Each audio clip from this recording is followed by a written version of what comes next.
To my channel. আশা করছি তোমরা সবাই ভালো আছো, আমিও ভালো আছি। তো আমি একজনকে রোস্ট করবো। তোমরা তো অবশ্যই জানো কাকে নিয়ে এবার রোস্ট করতে পারি। আমাদের ব্রেনলেস আপা, মানে যার মাথায় শুধু গোবর আছে। আমি তো ভাবতে ওর মাথায় এত গোবর। আগে তোমরা ওর ভিডিওই এ লেখাগুলো পড়ো। তো তোমরা অনেকে বলতে পারো যে ব্রেনলেস, এখানে ব্রেনলেস বলা কেন, প্রমাণ দাও।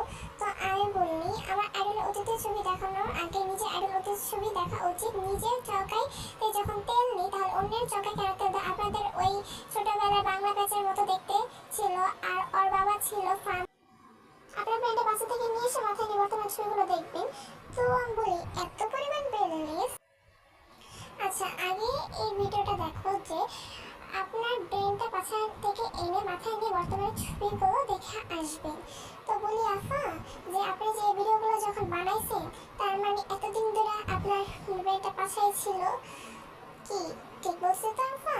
তো ধন্যবাদ আপনার ব্রেনটা এতদিন কোথায় ছিল সেটা বলার জন্য। তো আরেকটা কথা বলি, এই যে এখানে বলছে যে আমার আইডলের অতীতের ছবি দেখানোর আগে নিজের আইডলের অতীতের ছবি দেখা উচিত। তো আপা, ওনার আইডলের অতীতের ছবি দেখতে বলার আগে আগে নিজে যে ভিডিওস নিয়ে ফানি ভিডিও বানাইছে সেটা দেখেন। আপনি নিজে ভিডিওস নিয়ে ফানি ভিডিও বানাইছেন, আবার নিতে শিখাইতে আসছেন। আসলে কি বেললেস আপা, আসলে রোস্ট করতে পারেন না আপনি।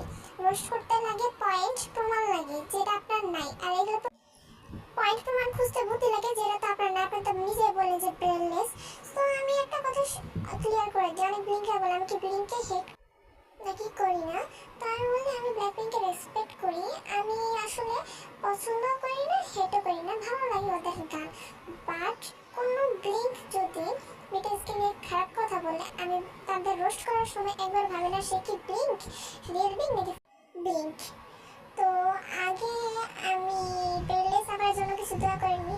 আল্লাহ ধন্যবাদ, আমাদের বেললেস আপার ব্রেন এতদিন কোথায় ছিল সে নিজে যে স্বীকার করছে।